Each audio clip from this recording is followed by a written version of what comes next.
Well, hey guys, recently I had to have my truck worked on and I took it to a new mechanic. And after he repaired it, he was telling me, he said, I'm one that I always continue my education. I'm always going to school to learn how to do this better and learn how to work on new things. And I was sold right there, man. I want a mechanic that stays on top of it, that knows how to do what he's supposed to do. But it reminded me of a quote from a pastor that I really respected growing up. And his quote went something like, the fact that a church will never grow beyond the spiritual maturity of its leaders.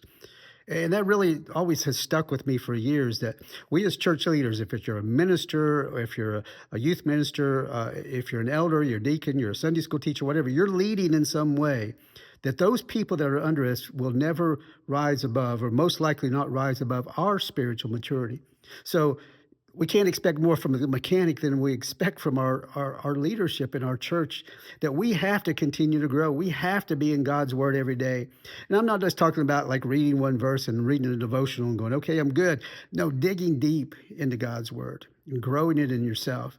And if you're not doing that, I just recommend you start doing that, or I recommend you step away from that leadership role for a while until you grow in your relationship with Christ so you can lead others.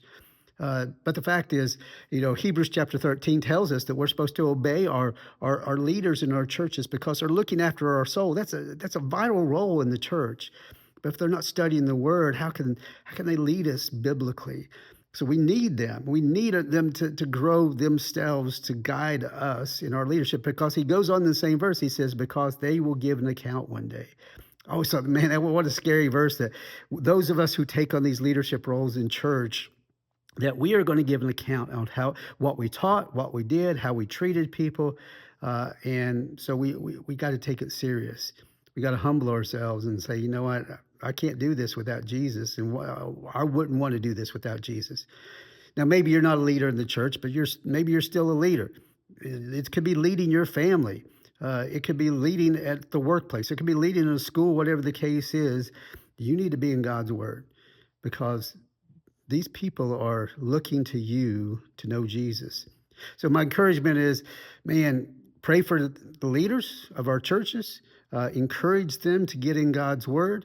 Uh, Let us humble ourselves. You cannot lead without humility. If you're leading out of pride, oh my goodness, you need to step away, because God opposes the proud.